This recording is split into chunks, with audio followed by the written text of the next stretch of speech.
पाकिस्तान ने भारतीय नेताओं से चुनावों में राजनीतिक लाभ लेने के लिए पाकिस्तान का नाम नहीं घसीटने की मांग की है। प्रेस कॉन्फ्रेंस के दौरान पाकिस्तान की विदेश मंत्रालय की प्रवक्ता मुमताज जहरा बलोच ने कहा कि भारतीय नेता वोट के लिए अपने भाषणों और बयानों में पाकिस्तान को मुद्दा बनाना बंद करें। पाकिस्तानी प्रवक्ता ने जम्मू कश्मीर पर भारत के नेताओं की ओर से किए जा रहे सभी दावों को भी खारिज कर दिया है।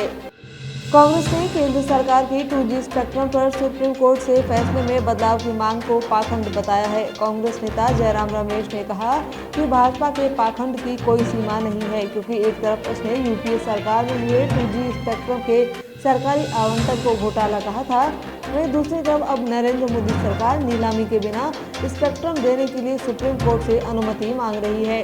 कांग्रेस का यह बयान तब आया है जब केंद्र सरकार ने 22 अप्रैल को 2G स्पेक्ट्रम मामले में अपने फैसले में बदलाव के लिए सुप्रीम कोर्ट का रुख किया है।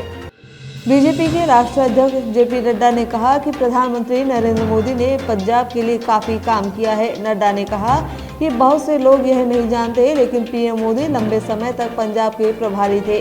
नड्डा ने कहा कि हम लंबे समय से कह रहे हैं कि हरमिंदर साहिब के लिए FCRA पंजीकरण किया जाना चाहिए, क्योंकि दुनिया भर में कई लोग धन दान करना चाहते हैं, लेकिन ऐसा कभी नहीं किया गया और लोग इसमें इस तरह से योगदान नहीं कर सके जैसा वे करना चाहते थे।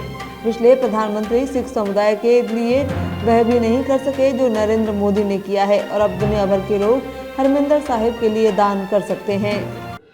केंद्रीय मंत्री अमित शाह ने गुजरात के भरूच में चुनावी सभा को संबोधित किया। इस दौरान उन्होंने इंडी गठबंधन को जमकर निशाने पर लिया। बता दें, भरूच कांग्रेस का गढ़ रहा है और पार्टी के दिवंगत नेता अहमद पटेल यहीं से चुनाव लड़ा करते थे। हालांकि अब की बार गठबंधन के तहत कांग्रेस पार्टी ने ये सीट आम आदमी पार्टी को दी है। पश्चिम बंगाल की मुख्यमंत्री ममता बनर्जी चुनाव प्रचार के दौरान चोटिल हो गईं। ममता लोकसभा चुनाव के प्रचार के लिए पश्चिम बंगाल के दुर्गापुर पहुंची थी, जहां हेलीकॉप्टर पर चढ़ते समय उनके साथ ये हादसा हुआ। तृणमूल कांग्रेस सुप्रीमो ममता हेलीकॉप्टर के अंदर ही फिसल कर गिर गई। बताया गया है कि ममता को इस दुर्घटना में मामूली चोटें आई हैं।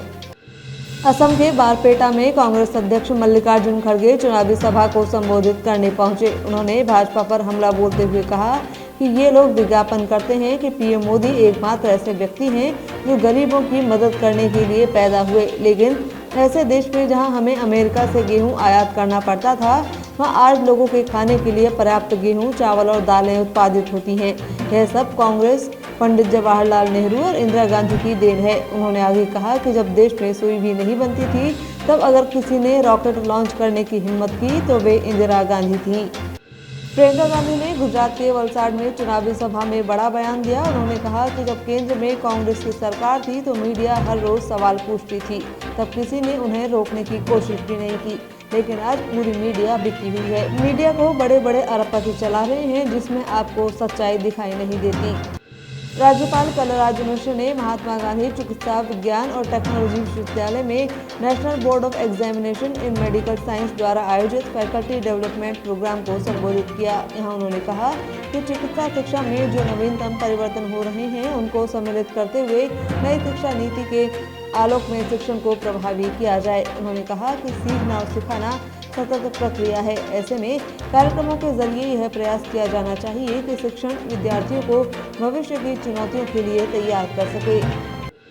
राजस्थान की सबसे हॉट और चर्चित बाड़मेर जैसलमेर सीट पर लोकसभा चुनाव के बाद भी सियासत गरमाई हुई है। निर्दलीय प्रत्याशी रविंद्र सिंह भाटी बालोतरा में पुलिस अधीक्षक कार्यालय के सामने धरने पर बैठ गए। इधर हजारों की संख्या में पहुंचे भाटी समर्थकों को देखकर पुलिस की टेंशन बढ़ गई।